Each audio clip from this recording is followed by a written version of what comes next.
Hello friends, this is Raj Yadav and welcome back to Chirag study YouTube channel. दोस्तों, आज की इस वीडियो में हम लोग सीडीपी के कुछ क्वेश्चंस करने वाले हैं जो हम लोगों ने पिछले 2-3 चैप्टर पढ़ा हुआ है। तो उसके कुछ क्वेश्चन यहाँ पर जो है कंबाइन रहेंगे और टॉपिक होगा डेवलपमेंट। तो हम लोगों ने पिछले जो 2-3 क्लास पढ़े हैं उसमें डेवलपमेंट के बारे में ही पढ़ा है। पूरी तरीके से हम लोगों ने डेवलपमेंट के बारे में एक एक चीज़ों को पढ़ा हुआ है। ठीक है, तो उसी के बारे में ये सारे क्वेश्चंस रहने वाले हैं और जिससे आपको समझ में आएगा कि आपके सीटेट के एग्ज़ाम में किस तरह से क्वेश्चन आते हैं। और ये क्वेश्चन जो है सारे टीचिंग एग्ज़ाम्स के लिए भी इम्पोर्टेंट हैं। तो चलिए वीडियो को स्टार्ट करते हैं। पूरे वीडियो को लास्ट तक ज़रूर देखिएगा अगर आपको पूरी जानकारी चाहिए कि डेवलपमेंट से किस तरह के क्वेश्चन आप लोगों के बन जाते हैं। तो चलिए आज के इस वीडियो को स्टार्ट करते हैं। आगे बढ़ने से पहले अगर आप लोग चैनल पर नए हैं तो चैनल को सब्सक्राइब जरूर कर लीजिएगा, साथ ही वीडियो को लाइक कर दीजिए और बगल वाले बेल आइकन को प्रेस करके ऑल पर जरूर सेट कर दीजिएगा ताकि जब भी मैं वीडियोस अपलोड करूं आप तक नोटिफिकेशन पहुंच जाए।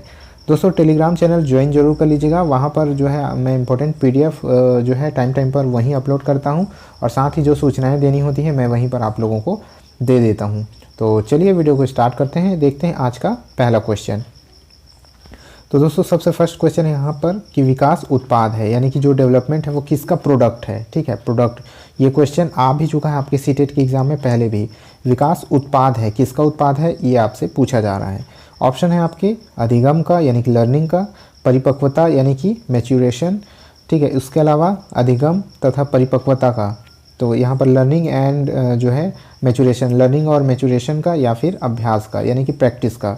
तो किसका उत्पाद है, किसका प्रोडक्ट है।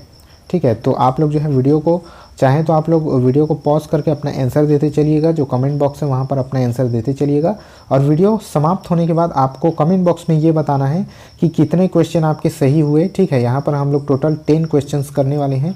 आपको बताना है 7 सही हुए, 8 हुए, 9 हुए या फिर 10 हुए, कितने क्वेश्चन आपके करेक्ट हुए। तो दोस्तों, यहाँ पर वीडियो को पॉज करके आंसर देते चलिएगा। यहाँ पर जो आपका राइट आंसर होगा वो हो जाएगा अधिगम तथा परिपक्वता का, यानी कि लर्निंग और मैच्योरेशन का प्रोडक्ट होता है। मैंने चैप्टर में अपने बताया हुआ है कि जैसे अगर लर्निंग और आपके मैच्योरेशन को मान लिया जाए तो दोनों का प्रोडक्ट जो होता है वो डेवलपमेंट कहलाता है। ठीक है, जो डेवलपमेंट होता है वो लर्निंग और मैच्योरेशन दोनों पर डिपेंड होता है। अब चलिए देखते हैं क्वेश्चन नंबर 2। दोस्तों, अगर आप सीटेट में 130 प्लस नंबर लेकर के आना चाहते हैं और अपनी तैयारियों को और भी बेहतरीन करना चाहते हैं तो चक्षु प्रकाशन आप लोगों के लिए सीटेट की एक बेस्ट बुक लेकर के आया है जिसको पढ़ करके आप 100% 130 से भी ज़्यादा नंबर लेकर के आ सकते हैं। दोस्तों, अगर इसके कंटेंट की बात करें तो यहाँ पर आप विषय सूची में देख पाएंगे कि सारे सब्जेक्ट्स यहाँ पर बिल्कुल एक ही जगह पर कवर किए हुए हैं, जैसे कि बाल विकास और अध्यापन कला, इसके अलावा लैंग्वेज 1, लैंग्वेज 2 और मैथमेटिक्स और पर्यावरण के कंटेंट और जो पेडागोजी होते हैं वो सारी चीज़ें एक ही जगह पर आपको मिल जाएंगी। इसके अदर बुक की बात करें तो सेपरेट बुक आपको अगर लेना है तो बाल विकास एवं शिक्षा शास्त्र है, हिंदी, संस्कृत, इंग्लिश, पर्यावरण, मैथमेटिक्स के आपको सेपरेट बुक मिल जाएंगे और इसके अलावा सीटेट के जो प्रैक्टिस सेट्स होते हैं वो भी आपको इस पब्लिकेशन से अवेलेबल हो जाएंगे। दोस्तों, अगर आप ऑनलाइन ऑर्डर करना चाहते हैं तो यहाँ पर देख पाएंगे इसको फ्लिपकार्ट, अमेजॉन और स्नैपडील से आप ऑनलाइन ऑर्डर कर सकते हैं। डिस्क्रिप्शन बॉक्स में आपको लिंक मिल जाएगी, वहाँ पर से सीधे आप क्लिक करके अपने बुक को ऑर्डर कर सकते हैं। तो दोस्तों, यहाँ पर क्वेश्चन नंबर 2 आप देख सकते हैं कि विकास यहाँ दिया गया है। क्वेश्चन को पढ़िएगा ध्यान से कि विकास जीव और उनके वातावरण की अंतःक्रिया का प्रतिफल है। ये किसका कथन है।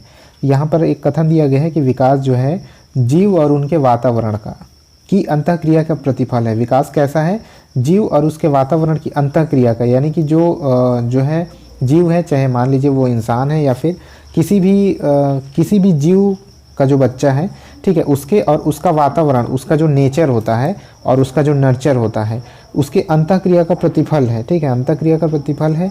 ये कथन किसका है, स्किनर का, थॉर्नडाइक का, हरलॉक का या फिर गेसेल का। ये भी आया हुआ प्रश्न है। तो विकास जो है जीव और उसके वातावरण की अंतःक्रिया का प्रतिफल है। ये कथन किसका है आपको बताना है। वीडियो को पॉज करके अपना आंसर गेस करते हुए चलना है। ठीक है, तो यहाँ पर दोस्तों जो राइट आंसर होगा वो हो जाएगा आपका स्किनर। ये कथन जो स्किनर का है, स्किनर ने कहा हुआ है कि विकास जीव और उसके वातावरण की अंतःक्रिया का प्रतिफल होता है। इस तरह के स्टेटमेंट वाले प्रश्न भी आ जाते हैं। इस तरह से आपका मनोवैज्ञानिकों के नाम यहाँ पर दे दिए जाएंगे और उसका कोई स्टेटमेंट पूछ लिया जाएगा। इस तरह के क्वेश्चन अक्सर जो है आपके सीटेट में आते हैं।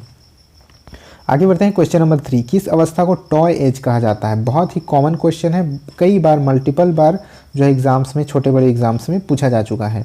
ऑप्शन है आपके शैशवावस्था, प्रारंभिक बाल्यावस्था, उत्तर बाल्यावस्था या किशोरावस्था। ठीक है, तो जल्दी से अपना जो है आंसर दीजिए। यानी कि यहाँ पर इन्फेंटशिप पूछा जा रहा है, आपका प्रारंभिक या पूर्व बाल्यावस्था इसको कह सकते हैं। ठीक है, उसके बाद है उत्तर बाल्यावस्था, आपका लेटर चाइल्डहुड, और किशोरावस्था एडोलेसेंस।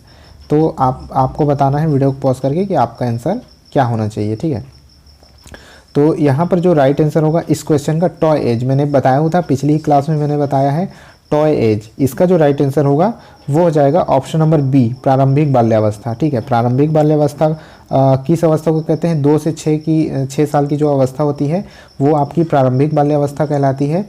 और इसी अवस्था में बच्चों को अपने खिलौनों से यानी कि टॉय से खेलना बहुत पसंद है, बहुत उनको खिलौनों से खेलना बहुत प्यारा लगता है, खिलौनों से उनको प्यार होता है। इस वजह से इस एज को जो है टॉय एज कहा जाता है। याद रखिएगा, टॉय एज प्रारंभिक बाल्यावस्था। आगे बढ़ जाते हैं क्वेश्चन नंबर 4। पहले विकास होता है जो सीखने में मदद करता है। इंग्लिश का स्टेटमेंट आप लोग जरूर देखा करिए, जब एग्ज़ाम देने बैठेंगे तो हिंदी से ज़्यादा आपको हेल्पफुल होगा इंग्लिश लैंग्वेज में। डेवलपमेंट लीड्स लर्निंग, क्योंकि हिंदी में कई बार क्या होता है कि सेंटेंसेस के मायने बदल जाते हैं, लेकिन इंग्लिश में मायने नहीं बदलते, इंग्लिश में सेम रहते हैं, हिंदी उनका रूपांतरण होता है। इंग्लिश मेन होता है और हिंदी जो लैंग्वेज में क्वेश्चंस होते हैं CDP के, वो उसका रूपांतरण होता है। पहले विकास होता है जो सीखने में मदद करता है, यानी कि डेवलपमेंट लीड्स लर्निंग। ये कथन किसका है? ये क्वेश्चन भी आ चुका है पहले। तो डेवलपमेंट लीड्स लर्निंग, ऑप्शन है आपके पियाजे, हॉल, एरिक्सन या फिर चॉम्स्की। तो जल्दी से अपना आंसर यहाँ पर बनाइए वीडियो को पॉज करके। तो दोस्तों यहाँ पर जो क्वेश्चन नंबर 4 का जो राइट आंसर होना चाहिए वो होना चाहिए पियाजे। ठीक है, तो पियाजे ने जो है, पियाजे का ही ये कथन है कि डेवलपमेंट लीड्स लर्निंग। पियाजे का ये मानना है कि जो पहले डेवलपमेंट होता है, विकास होता है जो कि सीखने में मदद करता है। ठीक है, डेवलपमेंट लीड्स लर्निंग। आगे बढ़ जाते हैं क्वेश्चन नंबर 5।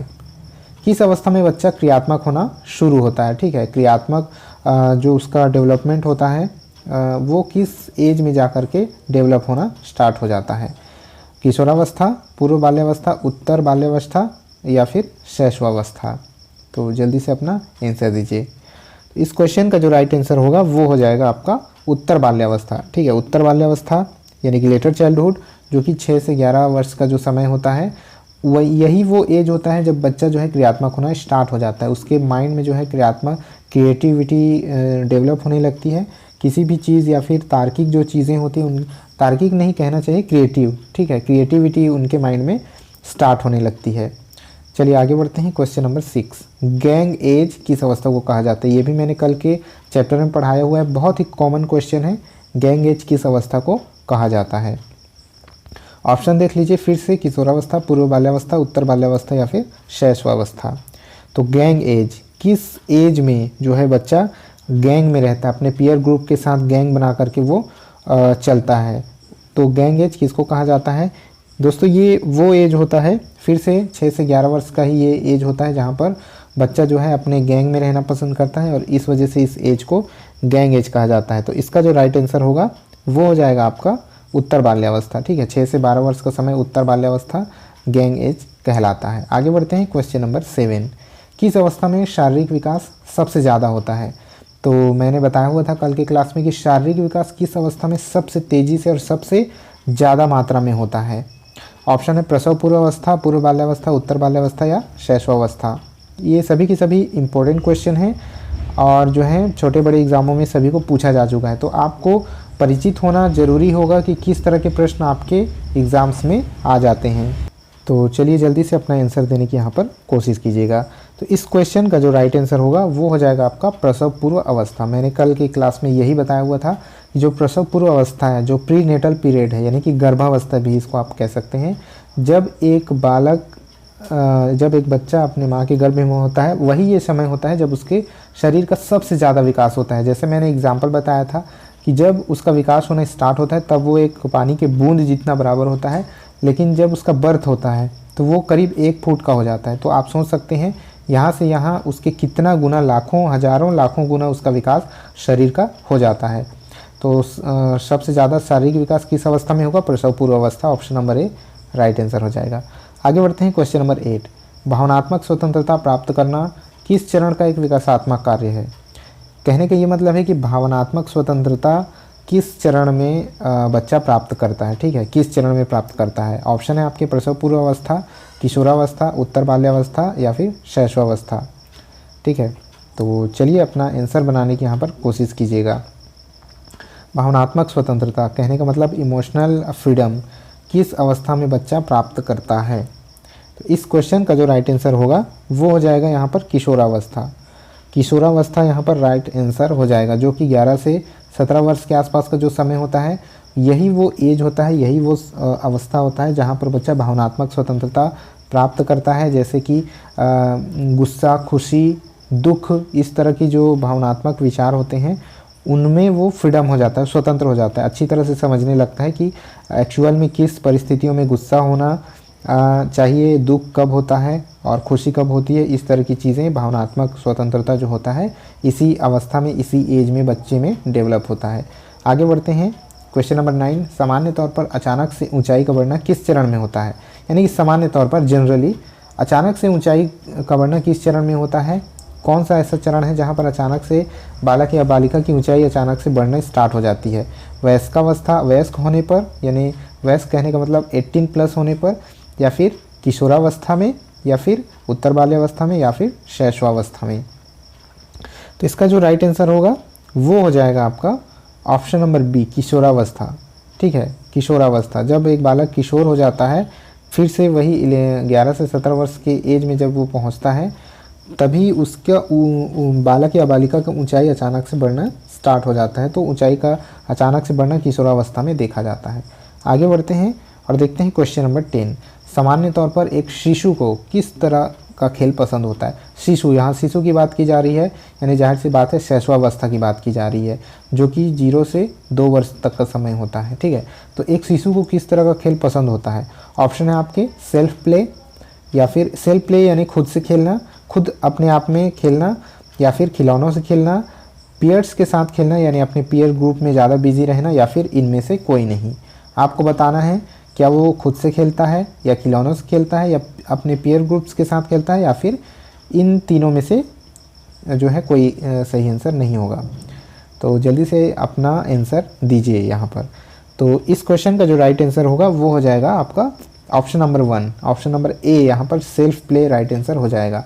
क्योंकि बात की जाए अगर शैशवावस्था की, शिशु की, तो 0 से 2 वर्ष का समय वो समय होता है जब बालक खुद से खेलना पसंद करता है, वो खिलौनों से खेलना अभी स्टार्ट नहीं करता है। 2 से 6 वर्ष के समय में वो खिलौनों से खेलता है, ठीक है। इसके अलावा 6 से 11 वर्ष का जो समय होता है वहाँ पर वो पीयर ग्रुप्स के साथ जो है गैंग एज ये जो है कहलाता है, ठीक है। तो ये जो शिशु है वो सेल्फ प्ले करेगा 0 से 2 वर्ष के अंतराल में। तो चलिए ठीक है, यहाँ पर कुछ हम लोगों ने 10 क्वेश्चन किए, आपको बताना है कि कितने 10 में से कितने क्वेश्चन के राइट आंसर आप लोगों ने दिए हैं। Thanks for watching. वीडियो पसंद आया होगा तो लाइक कर दीजिएगा, चैनल पर नए हैं तो सब्सक्राइब कर दीजिएगा और शेयर कर दीजिएगा अपने दोस्तों के साथ इस वीडियो को। तो चलिए ठीक है, मिलते हैं नेक्स्ट वीडियो में, तब तक के लिए जय हिंद।